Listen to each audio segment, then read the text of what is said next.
Bismillahirrahmanirrahim. Assalamualaikum warahmatullahi wabarakatuh. Salam sejahtera untuk kita semuanya. Puji syukur kita haturkan kepada Allah Subhanahu wa Ta'ala, dan tak lupa salawat serta salam selalu tercurah limpahkan kepada junjungan kita, yakni Nabi Muhammad SAW. Kami dari kelompok 5 yang terdiri dari saya, Hilma sebagai moderator dan presentator pertama, Irham sebagai presentator kedua, Haris sebagai presentator ketiga, dan Barokah sebagai presentator keempat. Pada hari ini, kami akan mempresentasikan makalah kami yang berjudul Pendidikan Islam Masa Bani Umayyah. Baik, langsung saja kepada pembahasan pertama, yaitu gambaran umum pendidikan masa dinasti Umayyah. Secara esensial, pendidikan Islam pada dinasti Umayyah kurang begitu diperhatikan, sehingga sistem pendidikan berjalan secara alamiah, walaupun sistemnya masih sama seperti pada masa Nabi dan Khulafaur Rasyidin. Pada masa ini, pola pendidikan telah berkembang, sehingga peradaban Islam sudah bersifat internasional yang meliputi 3 benua, yaitu sebagian Eropa, sebagian Afrika, dan sebagian besar Asia, yang kesemuanya itu dipersatukan dengan bahasa Arab sebagai bahasa resmi negara. Dengan kata lain, periode dinasti Umayyah ini merupakan masa inkubasi, di mana dasar-dasar dari kemajuan pendidikan dimunculkan sehingga intelektual muslim berkembang.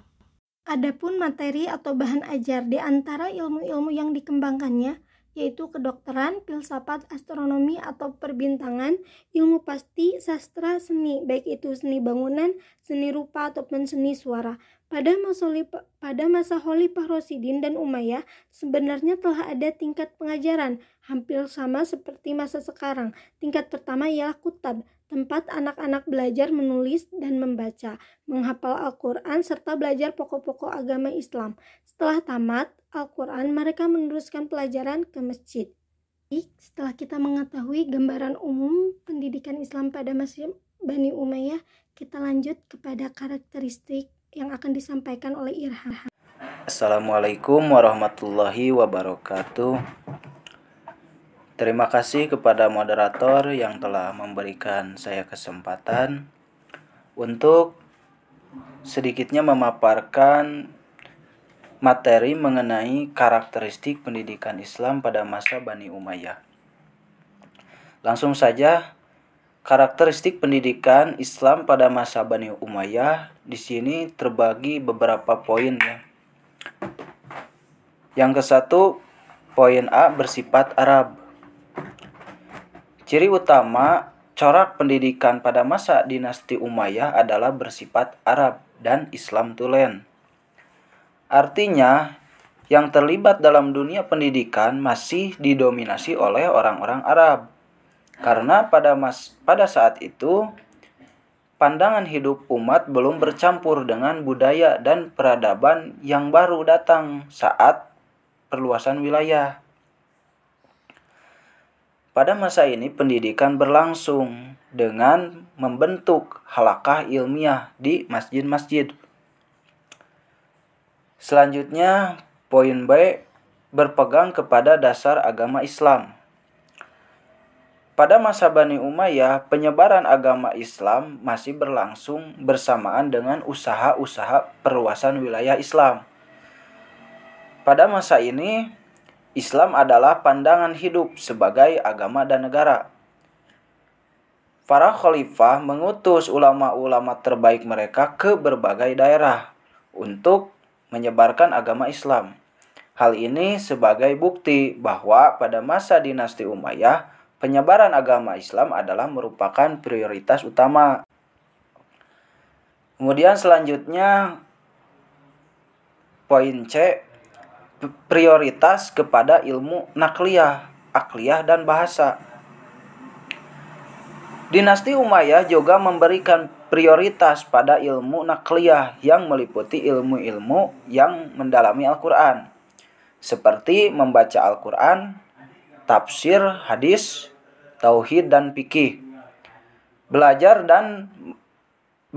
dan memahami Al-Quran juga tidak lepas dari ilmu bahasa dalam Al-Quran, yaitu bahasa Arab, ilmu yang mendalami bahasa Arab seperti nahwu dan sastra.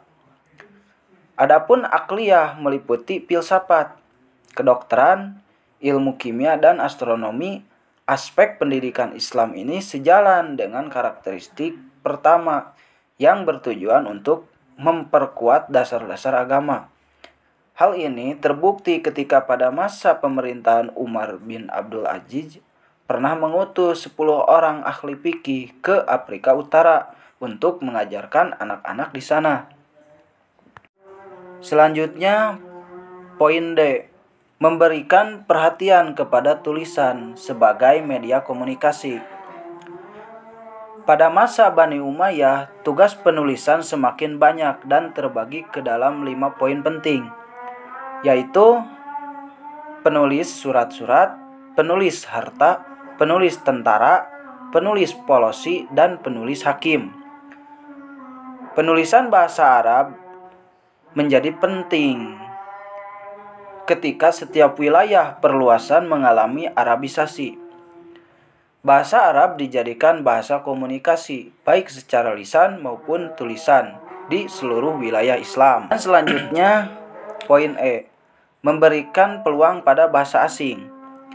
Dengan meluasnya wilayah kekuasaan pemerintahan Islam, mempelajari bahasa asing dianggap perlu sebagai akibat dari interaksi negara Islam dengan negara lain.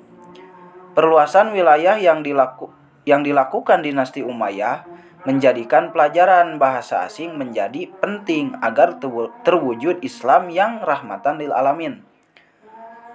Pelajaran bahasa asing kemudian memudahkan para ulama dalam menyampaikan ajaran dan nilai-nilai Islam. Hal ini terbukti dengan semakin meluasnya kawasan Islam yang di semenanjung Arab. Sehubungan dengan hal ini, Nabi Muhammad SAW juga pernah bersabda, "Barang siapa yang mempelajari bahasa suatu kaum, niscaya ia akan selamat dari kejahatannya." Keperluan ini semakin dirasakan penting karena pada masa pemerintahan dinasti Umayyah, kawasan Islam semakin meluas sampai ke Afrika dan Cina, serta negeri-negeri lainnya yang berbeda dengan bahasa Arab. Dengan demikian, pengajaran bahasa diperketat. Hal ini untuk menunjukkan bahwa Islam merupakan agama universal. Kemudian selanjutnya, poin F, menggunakan masjid. Pada masa dinasti Umayyah, pendirian masjid banyak dilakukan pada wilayah yang baru memeluk ajaran Islam. Fungsi masjid pada masa Umayyah masih sama dengan fungsi masjid pada masa Rasulullah dan Khulafaur Rasyidin. Masjid selain berfungsi sebagai tempat beribadah, masjid juga berfungsi sebagai pusat aktivitas ilmiah, syair, sejarah bangsa-bangsa terdahulu, peradaban, serta kegiatan lainnya. Masjid merupakan tumpuan para ulama, para khalifah dinasti Umayyah pada masa itu. Dari karakteristik pendidikan yang ada pada dinasti Umayyah dapat kita lihat bahwa pemerintahan dinasti Umayyah memberikan perhatian yang sangat besar terhadap keotentikan pendidikan Islam. Pendidikan Islam pada masa pemerintahan Umayyah sangat memperhatikan kemurnian ajaran dan nilai-nilai Islam yang murni diajarkan dan dicontohkan oleh Rasulullah, tanpa adanya pencampuran dengan budaya luar dan perbedaan-perbedaan pandangan dalam masalah ibadah dan muamalat. Sekian, terima kasih. Kurang lebihnya mohon maaf. Saya persilahkan kembali kepada moderator.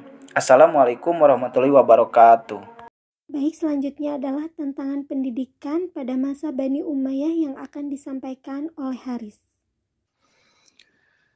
Baik, saya di sini akan sedikit menjelaskan tantangan pendidikan Islam pada zaman Nabi. Sebelumnya saya berterima kasih kepada moderator yang telah memberikan waktunya untuk saya menjelaskan tantangan-tantangan pada masa zaman Nabi. Sebenarnya banyak ya tantangan pendidikan Islam itu pada zaman Nabi. Cuman saya di sini akan membawakan contohnya itu tidak akan semuanya lah. Yang pertama, yang menjadi tantangan pendidikan Islam pada zaman Nabi itu sistem pergantian khalifah melalui garis keturunan. Jadi yang menjadi tantangan pendidikan Islam pada zaman Nabi itu adanya pergantian khalifah itu melalui garis keturunan. Pengaturannya tidak jelas sehingga menyebabkan persaingan yang tidak sehat di lingkungan keluarga kerajaan. Itu yang menjadi tantangan pendidikan Islam.